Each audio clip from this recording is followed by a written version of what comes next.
The lights in the arena didn't just dim that night, they collapsed into silence.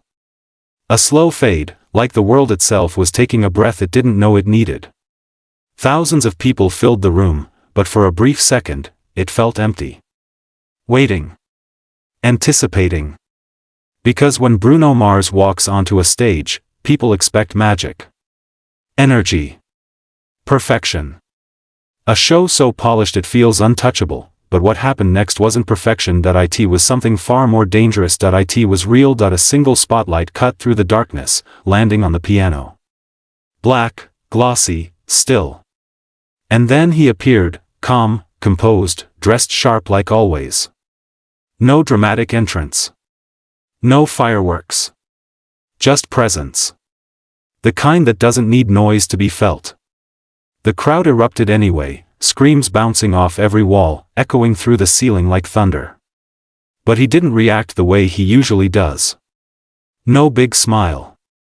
No playful gestures, just a quiet nod. That was the first sign, something was different. He sat down at the piano slowly, almost carefully, like the moment itself was fragile. His fingers hovered above the keys, not playing yet, just resting there, as if he needed to feel them before anything else. The band stayed back. No one rushed. No one filled the silence. Because somehow, everyone could sense it, this wasn't going to be just another song. Then came the first note, soft. Barely there, the kind of sound that forces you to lean in closer, even if you're already paying attention. Conversation stopped. Phones steadied. The entire arena shifted from excitement to focus. When I Was Your Man. A song people knew. A song people loved. A song people thought they understood, but they were about to hear it in a way they never had before. He started singing, and for a moment, it sounded exactly like the version everyone remembered. Smooth. Controlled. Effortless. The voice of a man who has mastered every inch of his craft. But if you listened closely, really closely, you could hear something underneath. A tremble, not obvious. Not dramatic. But there, like a crack forming beneath a perfect surface. Same bed, but it feels just a little bit bigger now. The words floated through the air, gentle but heavy. And as they reached the audience, something shifted again. People stopped singing along. Not because they didn't know the lyrics, but because they felt like they weren't supposed to. Like this wasn't a moment to join in. It was a moment to witness. He kept going. My friends should tell me that I'm doing fine. His voice wavered just slightly at the end of the line. A tiny break. Easy to miss if you weren't paying attention. But the people closest to the stage noticed. And then the ones behind them.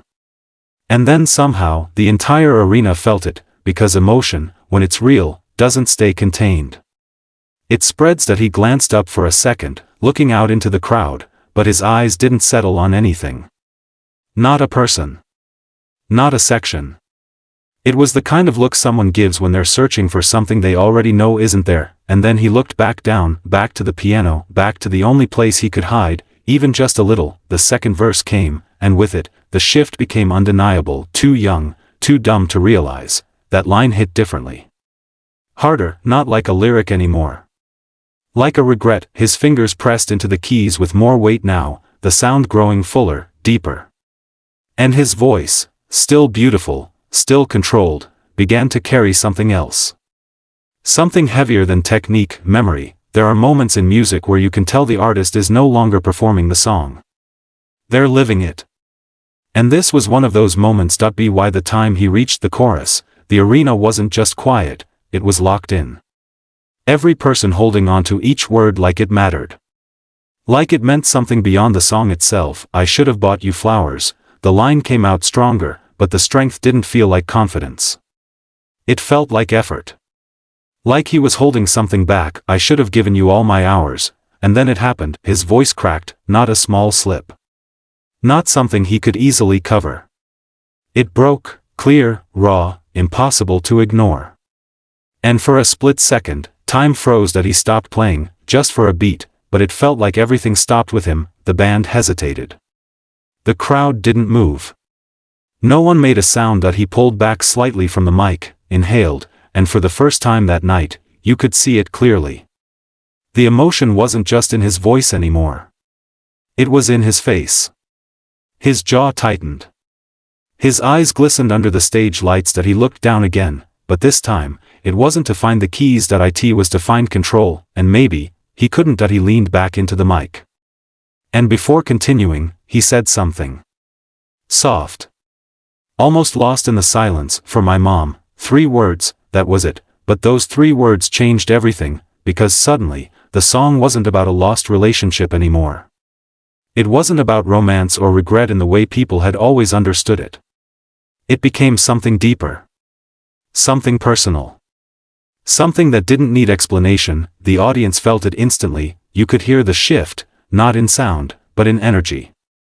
People covering their mouths. Eyes filling with tears. Hands reaching out toward the stage, as if they could somehow support him from where they stood, and then, he continued, but now, every word carried a different weight. When he sang about wishing he had done more, it didn't feel like a generic line anymore. It felt like something real. Something lived. Something that couldn't be undone. His voice shook more now. Not trying to hide it anymore. Not trying to smooth it out. Letting it exist exactly as it was, and somehow, that made it stronger. The imperfections became the performance, the cracks became the connection. The audience didn't interrupt. Didn't scream. Didn't try to take the moment away from him. Instead, they did something rare. Something powerful. They stayed quiet, not because they had to, but because they understood. As the chorus returned, a few voices began to rise from the crowd. Soft. Careful. Not overpowering him, but supporting him. Like a choir that didn't rehearse, but somehow knew exactly what to do. I should have bought you flowers. This time, it wasn't just him singing. It was thousands of people, gently carrying the words with him, and for a moment, it felt like he wasn't alone anymore. He closed his eyes, tears slipped down, catching the light for just a second before disappearing. But everyone saw them. Everyone felt them, and no one looked away. Because this wasn't uncomfortable. It was honest. There's something about seeing someone at their most vulnerable, especially someone the world sees as untouchable, that changes how you experience them. It reminds you that behind the fame, behind the success, behind the perfection, there's a human being, and that night, Bruno Mars wasn't just a performer. He was a son. A memory. A moment of love that never really leaves, even when the person does. The final chorus approached, and you could feel it building, not in volume, but in emotion. Like everything that had been held back was finally ready to come out. He took a deep breath, his hand steadied on the keys, and he sang, not perfectly, but truthfully. The last lines carried through the arena, fragile but powerful, like something that could break at any second, but didn't. And when the final note faded, there was silence, not awkward. Not empty. Sacred. No one clapped immediately. No one shouted. Because everyone knew, instinctively, that the moment needed space. And then, slowly, it came. Applause, not explosive at first, but rising. Growing. Turning into something overwhelming. People stood. Some crying openly. Others just staring at the stage, trying to process what they had just experienced, because they knew, they hadn't just watched a performance, they had witnessed something real.